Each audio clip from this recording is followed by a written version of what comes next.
Depresi bisa terjadi dengan bermacam-macam sebab. Dan ada itu. Sehingga terganggunya mentalnya. Dan jika semakin parah bisa membahayakan kepada dirinya.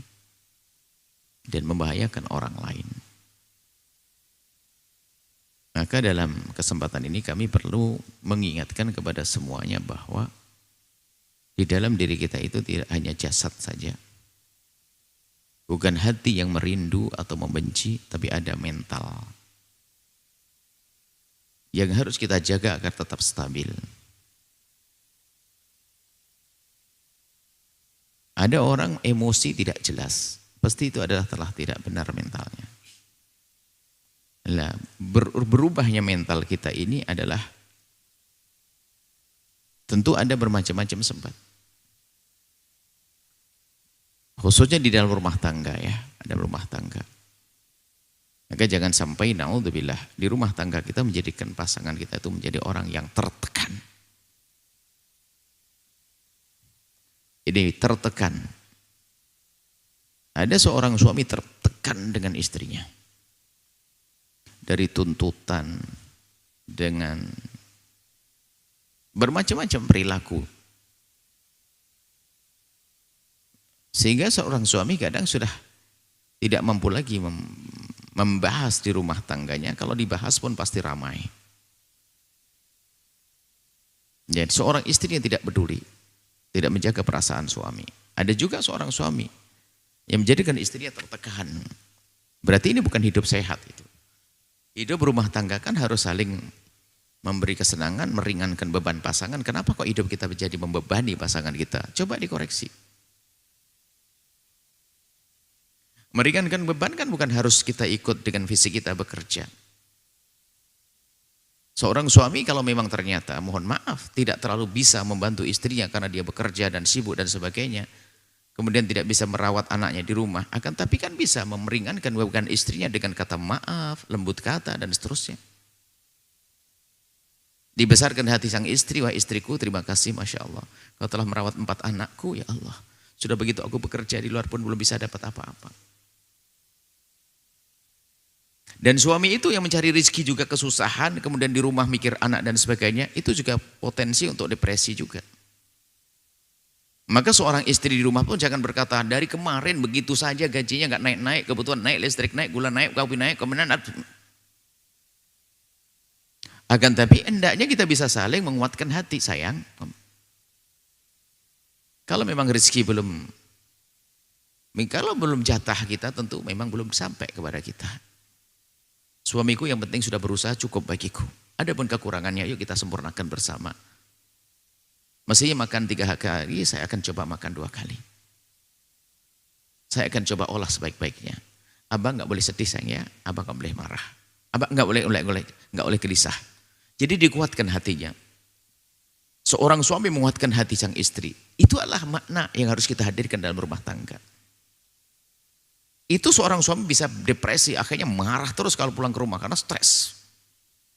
Di rumah kerjaan nggak kelar-kelar, ya di luar pekerjaan nggak dapat, belum lagi dibohongi sama teman dan sebagainya. Di luar tak saja istrinya keluar taringnya, wah tolak pinggang segala macam, ya stres. Dia depresi karena suami istrinya semacam itu. Dan istri itu karena ngelihat suaminya begitu juga mulai banyak menuntut tuh jadikan mental kita beban juga. Karena seolah-olah kerjaan kita pikul sendiri. Apalagi apa? Makan. Suami tidak punya nafkah.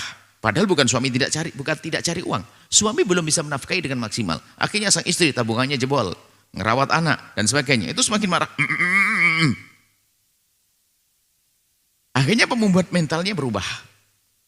Di saat mulai berubah dia sudah nggak bisa menahan emosinya yang semula biasa saja dia tidak akan marah. Hari itu mulai naik volumenya. Emosinya mulai naik. Ketemu suami yang juga kebetulan keadaannya seperti itu. Sudah kerjaan nggak beres di rumah. Istrinya nuntut terus, keluar taring, ngomongnya kasar lagi, dia naik. Terjadilah permusuhan, berantem. Ini berantem ini juga menekan lagi mental lebih kuat lagi. Terus, jadi ini akan menjadikan semuanya serba tidak enak. Akhirnya pas suami pulang tidak ada hiburannya di rumah. Semakin stres dia. Istri juga demikian. Sehingga ngelihat suaminya enak, lihat semuanya, akhirnya apa ngelihat anaknya, anak suami, dicekik. Naudzubillah. Loh, itu kan permasalahannya nggak serta-merta. Maka dari itu wahai hamba Allah, pastikan hidupmu itu indah. Jika ada kekurangan pada pasanganmu, mestinya tanda. Jadi gini, kuatkan hatinya agar dia tidak berkecil hati. Enggak apa-apa sayang, kalau belum cukup nafkah, memang belum. Yang penting kan abang sudah berusaha di hadapan Allah, tidak dosa kok. Mohon maaf sampai membuat stres pasangan itu adalah dengan kalimat kotor. Mohon maaf, urusan hubungan intim, ini ada yang ngandung pada kita. Seorang istri tiba-tiba mengomentari suaminya, mohon maaf ini kalimat sederhana. Kamu gak hebat, urusan hubungan suami istri. Ternyata di saat dikatakan seperti itu, sang suami tersinggung, di permainan berikutnya sudah hampir tidak bisa. Sama seorang suami mengomentari, mohon maaf ini, mulut kotor ini, mengomentari mohon maaf. Istrinya katanya, kamu begini, dengan kalimat yang menyakitkan, tersiksa dia. Sehingga di saat mau berhubungan suami istri itu takut nanti akan keluar kalimat itu lagi. Terus, itu juga membebani. Sebenarnya kuncinya dari mana sih hal-hal semacam ini? Tidak menjaga lisan. Tidak menjaga perasaan. Kalau hidup kita betul-betul seperti yang diajarkan Nabi, menjaga perasaan, tidak akan terjadi seperti itu. Suamimu itu, hai istri yang lagi kurang rezeki, suamimu itu di saat pulang tidak membawa uang itu sudah sedihnya luar biasa. Jangan sampai ditambah sedih dengan mulutmu yang masam, sama taringmu yang keluar, sama tolak pinggangmu. Apalagi sambil berpaling wajah. Tuh, sama. Istri di rumah dengan capek yang luar biasa. Sudah capek, ngurusi anak dan sebagainya. Sang suami ngomong, sayurnya nggak enak. Duh. Nggak seneng. Loh, ini kan tersinggung sudah. Permasalahan ini jangan dianggap sepele. Akhirnya menumpuk itu nanti. Tapi sekarang cara hidup kita terubah. Kalau ada istriku yang bakal minder, bakal tidak, ini justru aku balik. Tidak usah dicaci tentang masakannya, tidak usah caci tentang Masya Allah. Sampai mohon maaf, stres itu. Kamu sekarang kok kurus banget sih? Atau kok kamu gemuk banget sih? Kok rambut itu? Ini mohon maaf. Itu jangan dianggap sepele. Bagi sebagian orang kadang menjadikan itu stres. Tapi bagi seorang yang hebat, kalau kita ini dikatakan seperti itu, kalau Anda dikatakan suami begitu, ya tenang saja. Jangan sampai terpengaruh. Kalau terpengaruh berarti kita mencari penyakit sendiri, jadilah orang kebal. Tidak gampang tersinggung. Sisi lain memang tadi nasihat, tolonglah suami istri itu saling menjaga. Saling menjaga, baginda Nabi sangat menjaga pasangan. Tidak ingin Nabi itu punya sesuatu yang tidak ingin punya kalimat-kalimat yang memberatkan kepada pasangan. Urusan ibadah pun juga begitu bagian Nabi Muhammad. Sholat banyak baru setelah malam, setelah Nabi sholat berrakaat baru dibangunkan Siti Aisyah. Supaya tidak memberatkan. Dan hidup itu harus seperti itu, indah. Nah kemudian, setelah kita mengerti ilmu ini, jangan sampai kita itu sukanya kita membebani. Saya ingatkan pada suami, ngandung itu berat loh Pak ya. Saya membayangin saya di perut saya adalah bayi 8 bulan. Waduh beratnya kesana kemari. Melahirkan taruhannya nyawa. Nyusui Masya Allah. Berat. Makanya seorang suami yang akalnya sehat nggak bisa bentak istrinya seharusnya. Seharusnya seperti itu. Biarpun ternyata istrinya punya perilaku yang tidak tepat cerewet.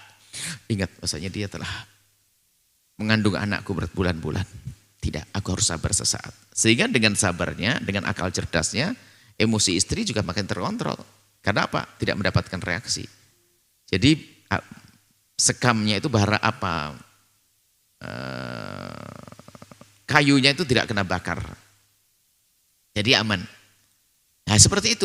Dalam hidup itu harus seperti itu. Kemudian menjadi beban itu kalau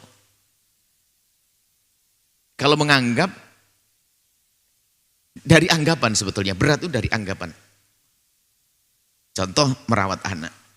Ada seorang bertanya kepada kami, dengan nada emosi. Buya, gimana sih sebetulnya itu tentang kewajiban merawat anak? Apakah memang suami itu nggak ada kewajiban merawat anak?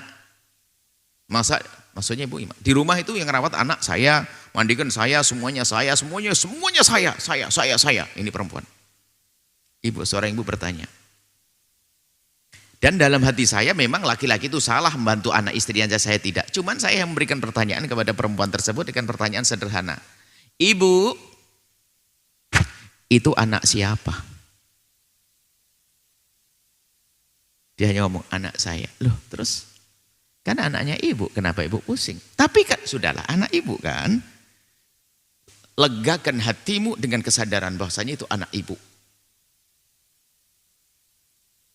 Sehingga biar ibu tidak menjadi emosian kepada suami. Nah, baru nanti masalah menyadarkan suami, ingat suaminya babnya beda. Nah, jadi depresi di keluarga itu permasalahannya adalah tidak saling menjaga perasaan. Atau dia sensitif, gampang tersinggung. Makanya jangan Anda gampang tersinggung. Kalau memang pasanganmu suka menyinggung perasaannya, anggap saja itu kayak duri. Memang lidahnya kayak duri. Ya sudah, kalau memang sudah tahu kayak duri begitu ya tinggal kita bagaimana menghindar saja. Yang sudah tahu memang sifatnya begitu. Kan ada orang baik hati tapi lesannya tidak baik. Kalau memang sudah begitu ya jangan dipikirin. Kita menguatkan hati, menguatkan mental. Biarpun itu salah, nggak benar. Makanya jangan sampai kita ini nyuruh orang sabar. Kita sendiri tidak mau mencoba untuk berperilaku yang baik. Kamu harus sabar. Memang aku begini dong. Ini kan kurang ajar ini. Iya, kalau sudah kamu sadar begitu, berbuat dong. Memang nasihati harus sabar juga sah. Tapi kita sendiri berubah. Di rumah kita, kalau di samping rumah mungkin. Kita rumah. Di dapur rumah kita tuh ada satu lantai, cuman di situ mungkin karena rumah pegunungan ada batu yang nonjol begini, sehingga mau dipangkas nggak bisa, ditinggikan terlalu banyak, sehingga itu kita pernah kesandung, dia ketubruk sampai tumpah, coba jatuh kita. Jadi kalau kita ngelewati itu tinggal minggir saja, nggak usah marah-marah, gara-gara kok batu tuh, ini batu kurang ajar, itu stres dari kita. Sama kalau suamimu yang ngomongnya kasar, tapi kan dia ada baik hatinya juga. Jadi jangan gampang kita itu menghitung satu demi satu perilaku pasangan. Anak saya, ini saya, nafkah saya nggak dapat ini. Loh, dia tidak beri nafkah bukan karena tidak mau, akan tapi karena memang dia tidak bisa. Memang kalau kemudian permasalahan, anggap suami saya pelit. Pelit. Baiklah, suamimu pelit. Oke, pelit. Tapi jangan sampai pelitnya suami itu menjadikan kau stres. Nah, kalau selagi dirimu sudah punya uang ya kau cukupi. Ada pun masalah permasalahan berlanjut atau tidak, ini nggak usah pakai gampang stres-stresan. Jadi kita perlu pandai menghibur diri kita hari ini. Karena permasalahan terus akan menumpuk, itu menjadikan rumah tangga itu tiba-tiba berantem tidak pakai. Permasalahan sedikit ribut, ribut, dan itu jangan sepele. Ributnya itu akan menjadikan semakin kuat tekanan depresinya. Tekanan mentalnya itu akan menjadikan sebab seorang ibu kenapa membunuh anaknya. Bahkan kenapa mungkin bercita-cita membunuh suaminya. Atau mungkin na'udzubillah bunuh diri, lihat di mana tempatnya, neraka. Jadi gak akan seorang punya iman masuk wilayah bunuh diri. Dia ingat Allah kok. Nah karena kalau bunuh diri biarpun sebesar apapun depresi, itu sebetulnya karena dia sudah tidak menganggap tidak ada solusi, tidak ada Allah. Sebesar apapun depresi, makanya jangan masuk depresi. Jadi kita harus pandai menghibur diri. Bagaimana kita itu adalah, bagaimana menyikapi permasalahan kita. Supaya kita tidak merasa tertekan. Jadi begitulah. Jadi mulai hidup Anda, suami istri dalam rumah tangga itu menjaga perasaan. Yang kedua, jangan gampang tersinggung. Jadi kalau sudah gampang tersinggung itu biasanya kurang merenung. Dibilang begitu sama suami saja kok langsung wah sakitnya habis-habisan. Tidak selesai-selesai. Nah, berarti dia tuh sensitif. Wong cuma dikatakan begitu, bukan cuma Buya tapi dia mengolok saya, oke. Tapi dia yang mengolok jangan sampai kita semakin sakit, itu berbahaya di mental kita. Pembenahannya tidak dengan membalas, tinggal mungkin mengirim surat atau bahasa, suamiku tercinta kenapa abang ngomong begitu, mohon maaf.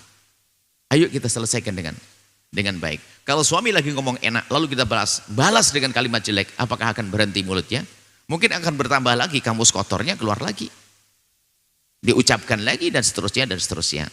Itulah jadi harapan kami dalam rumah tangga adalah yang pertama adalah menjaga perasaan.